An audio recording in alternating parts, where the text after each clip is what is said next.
Test, test, test, test. That's pretty loud. Possibly. Let me. Alright, those are muted. Let me drag this down.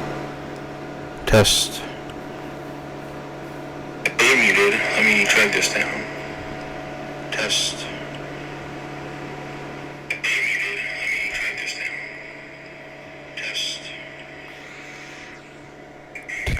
Test, test.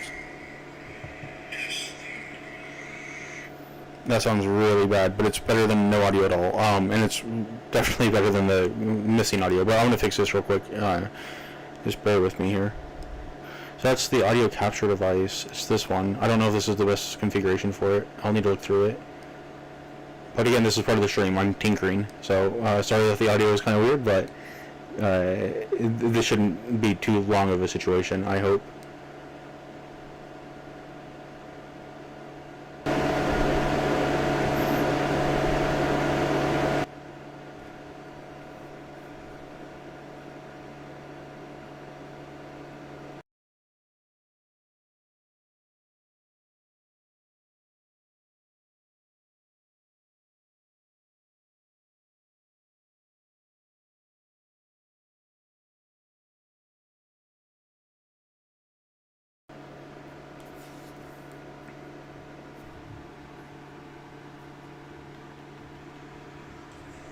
Test. Test, test. Test. Test, test. Well, it sounds really good actually, but it sounds like I'm in a server room. Which I guess is not, the worst. Anyone that's listening to this has probably been in at least one server room in their life. If not, well, this is the sound of this kind of job. So I'm going to remove these other ones real quick because they don't need to be here. I'm using Pulse Audio. I'm going to lock it and everything, and we'll get these other things out of here. The bad thing is I'm holding my mic, and that's not a good situation. So can I hide that, or can I move it or delete it? I'm never going to. So that's essentially my old headset right there, the mic aux. is that really what they had to call it? So what I'm going to do is try to get rid of remove mic from the conversation, and then I'm going to remove this one as well, the capture device from ALSA. So here we go, and I like the color that it was. So can I color it again? I had it red, which is pink. I guess it's red when I click on it. There you go. It's red when I click on it.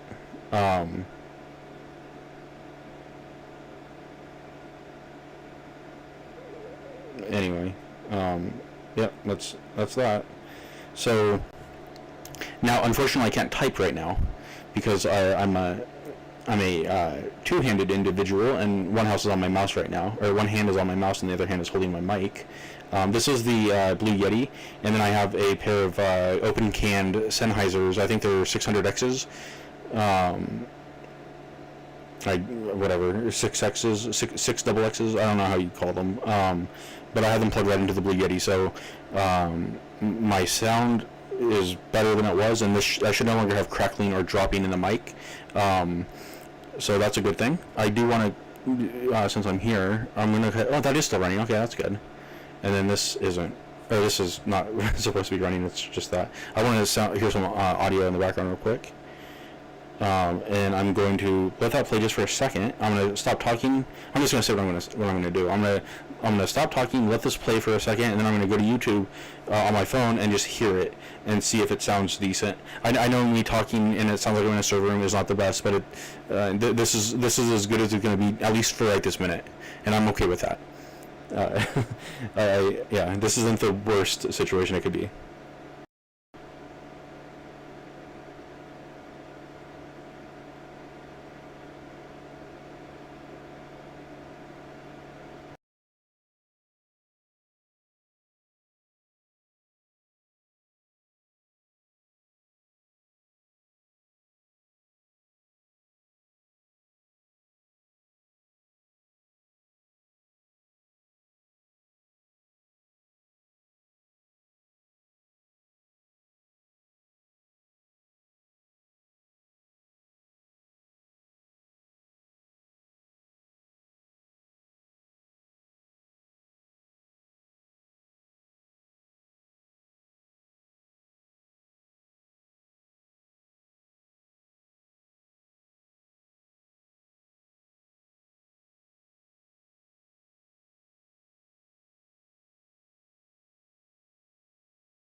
noise. I don't want it to sound like an elevator. I just want some music in the background. So let's see that.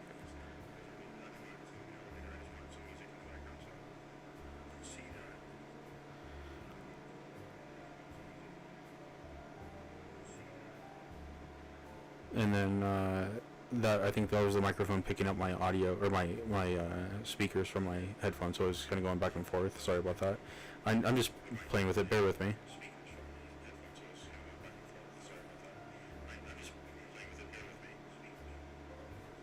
I'm actually not, from what I heard out of my iPhone speaker, I'm not terribly disappointed in the sound that I'm getting right now. I'm going to pause it over here because I think what I'm going to do is I'm going to drop this down just a little bit more. I don't want a lot of music in the background, but just like, a couple keys from the piano or whatever in the background is a nice addition, I think. It kind of sets the mood when you're kind of listening to someone rant.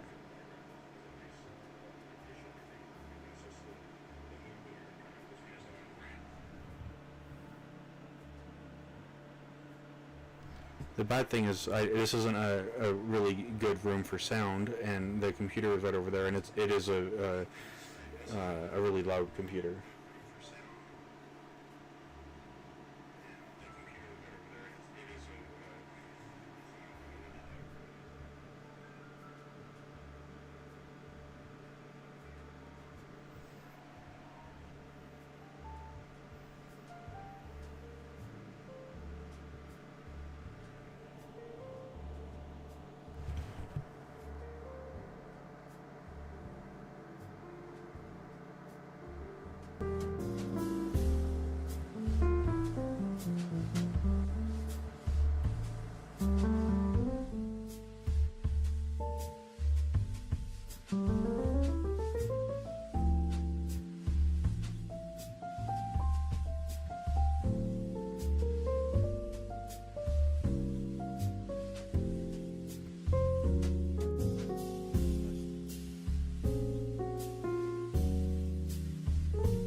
Yeah, and that's where it sounds like I'm in a server room.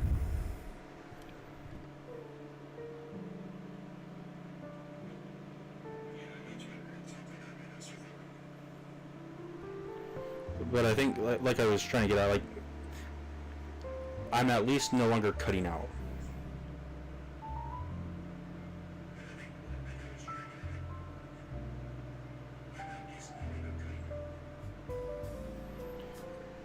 And that's pretty important, like for quality.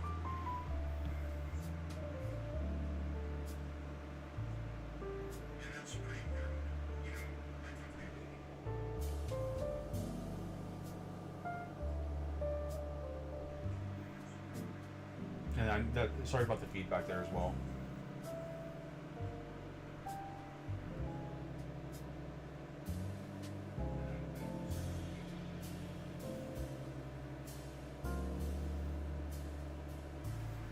Okay, so I think now what I want to do, and the reason again I'm doing this, I don't know how much of it was caught in any of the previous part of this particular live stream that's currently ongoing. Essentially, what was happening was in the last couple of live streams, I listened back just to make sure that to quality check, and I kept hearing cutouts. I was saying like things I really wanted to get across, and then they would cut out for sometimes, in some cases, like over a minute, and then that's not the kind of quality anyone in 2024. No one wants to be exposed to like a live stream where like they can't at least hear the person. So now it sounds like I'm in a server room from one CPU that is power hungry, and then I have a fan unit. It's a Mitsubishi heat pump. So, but it's not blowing right now. It's actually pretty nice and quiet, but it can be loud. So in this particular room in the house. So this is the room I'm going to be doing live streams in. But just giving a heads up that and still I'm holding the microphone in my hand. So this is a rough setup, but that's okay. I'm in some ways this is almost a blueprint of what not to do, but also how to get over different problems as you're setting up your own stream if you want to do something like that. Or you can refer someone to I don't know. More content on the internet isn't a bad thing. There's plenty worse stuff than someone trying to set up a stream on the internet, and even on YouTube. So, yeah, this was not the main reason for the session. I listened back to the quality. I watched the quality, but then I got the bite. Or the itch or whatever. I wanted to come back and do some more. So that's what I'm here for, and that's what I'm doing. So let me lock this in place. I do want to have this below everything else, and then I want to change that color just to see if there's another color. I don't mind blue, but what else is there?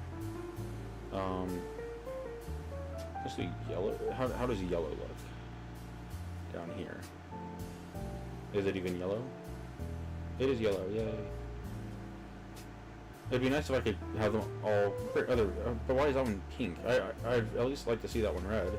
Okay, let's go back to blue. At least blue was blue. There we go. Not bad. So, yeah, I just wanted to come back and do more. The more mic time and the more screen time I can get, the more rapidly the quality will improve, and that's important for me. I think what I want to try to do is actually get this on Twitch as well somehow. So I'm going to do some poking around and research on that, and you're just along for the ride. I've heard of different programs and things that we can do. So if I have to install something through Pac-Man or Yay, or I don't even know if Yahoo is still a thing, but if I have to install something, I'll do that. If I have to compile something from GitHub, I'll do that. Whatever it takes to simultaneously stream out of OBS into two outputs, one to Twitch and one to YouTube. Hopefully it's not too complex. Hopefully I'm not opening a box of worms that is, or can of worms that is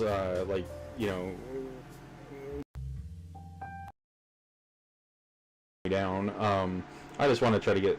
It shouldn't be that hard to be able to stream to two platforms. It's not like this is new technology. I think even OBS has been around for 20 something years.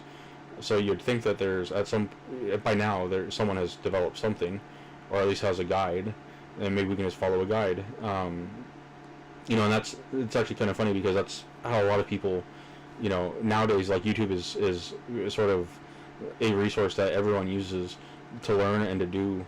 I've fixed cars. I've made a career in technology. Purely by following documents and watching YouTube. I'm pretty. I don't want to get too much into that topic, but I'm just pointing that out. It's a pretty awesome time to be alive, and then also you consider with LLMs and stuff, you can be interacting with the AI, and and people do it with Copilot, right? And it's just so cool to be able to progress. We might do some stuff with Copilot and that kind of stuff, but I don't know.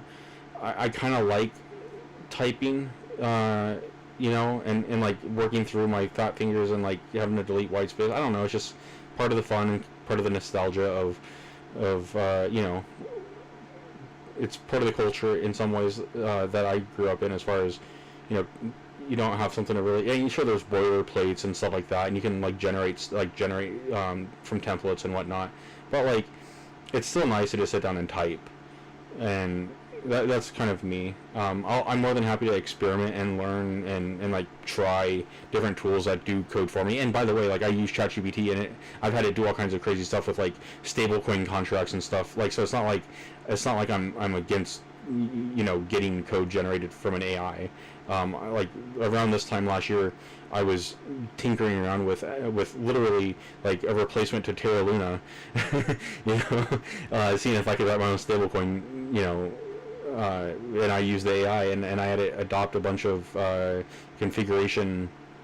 I'm sorry, a bunch of security vulnerabilities. Like I kept saying, like getting ChatGPT to like generate patches for the contract that it wrote, and asking for, just it to follow style guides and stuff like that, and it wrote a stablecoin contract. I never deployed it because I was really busy doing other stuff at the time. That was just something I did. Like I actually did it on Christmas break, and I just went through the process and then kind of like manually went back and looked at the documentation for Solidity and kind of I checked it, and I was like, okay, like a visual check, and just it looked like it would have worked. Now, granted, everyone knows that like right now the state of especially ChatGPT like generating code is not that great, but it did a good job compared to like what I would have done. Like I wouldn't have done better, and there's plenty of people that would have done a lot better. I get that, but I wouldn't have, and ChatGPT was an awesome tool for that. So again, I'm not afraid to use ChatGPT or anything like that for typing. It's just like right now I'm kind of in a spot where I wanna just type, when I am doing code work, but yeah, I mean that will change. And like I was saying with the agents and stuff, writing scripts and stuff, and seeing what I can get out of that, and then like if I can get like just different cool things that I can like rely on, right? Because it'd be nice if when I wanted to start a project, I could just type something and then a bunch of the boilerplate's done, to my liking, right? Because I have a script that was written by an agent that like sets up my environment for me every time I want to start a new project in whatever language I want to use that day. So I'm going to pause the audio here just for a second and listen back and just see if it's sounding good. I'll be right back.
Let's see how much better that is, or if it even is.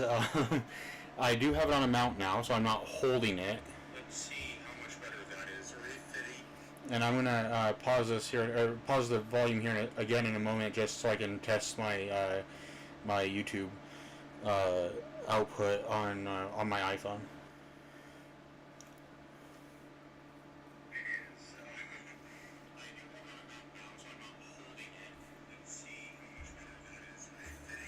And I'm gonna pause this here, pause the volume here again in a moment, just so I can test my YouTube output on my iPhone.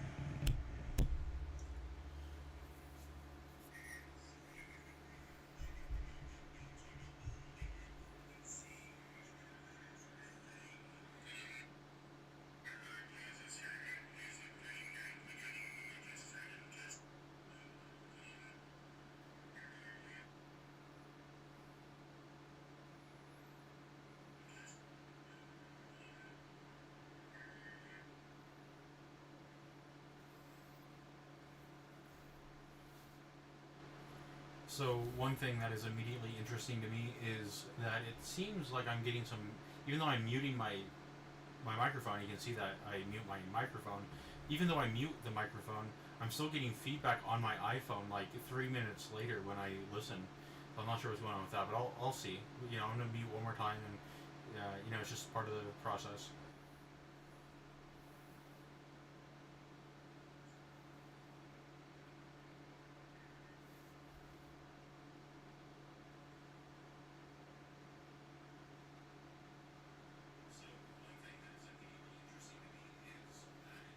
So one thing that is immediately interesting to me is that it seems like I'm getting some, even though I'm muting my microphone, you can see that I mute my microphone. Even though I mute the microphone, I'm still getting feedback on my iPhone like 3 minutes later when I listen. I'm not sure what's going on with that, but we'll see. I'm gonna mute one more time. It's just part of the process.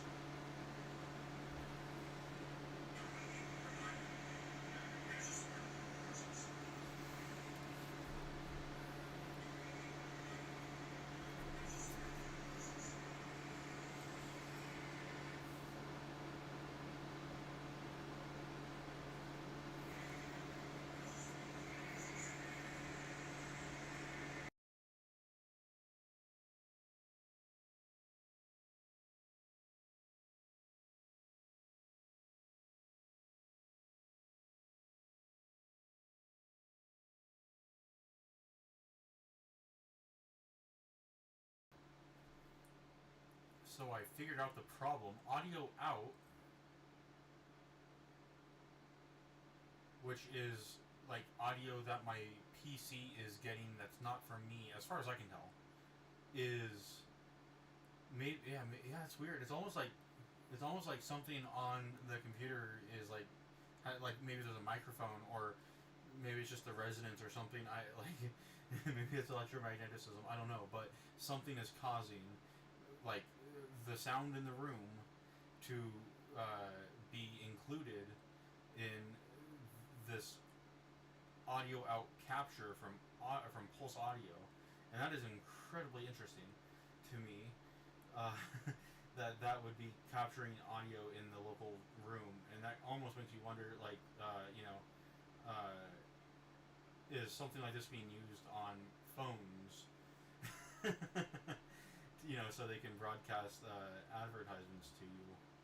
No one's gonna see this anyway. YouTube, calm down.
All right, one more quick test with audio. Even though I have the background noise and it sounds like I'm in a server room, I do want my voice to be picked up loud enough that you don't have to turn your television or your speakers up. So I'm just testing that real quick.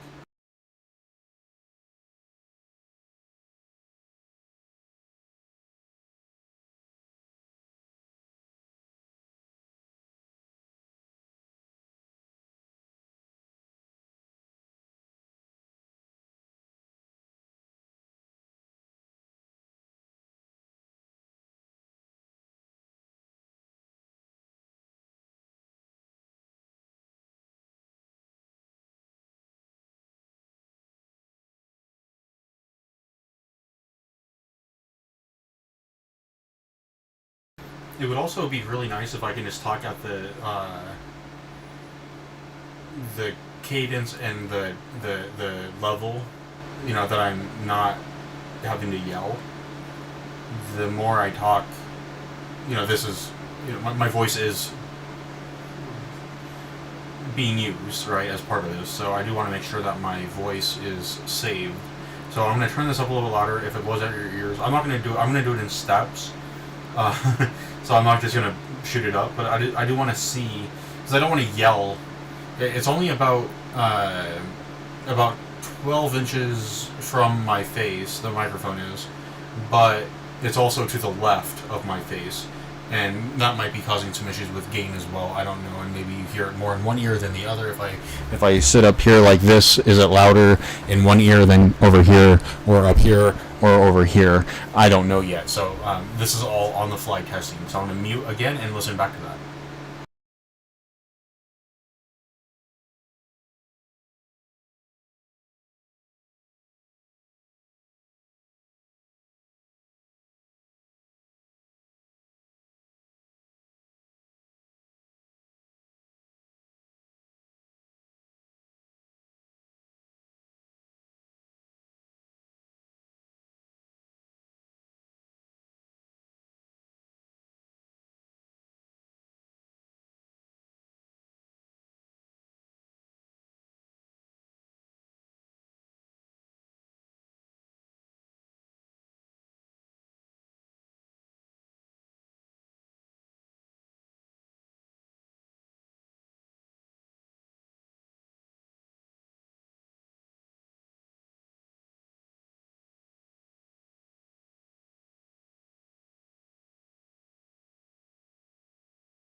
So I have it down at negative 4.9 decibels, which to me seems like it might be really loud, but the idea is I'm not going to get right up on the microphone. So that should reduce popping as well, and so I don't need a pop filter because I'm not looking directly at the mic. It will pick me up from a weird angle, but we'll just see how that goes. And as the community pours in, if people think I need to improve the microphone, let me know. So I'm going to pause that and hear that back. Yeah.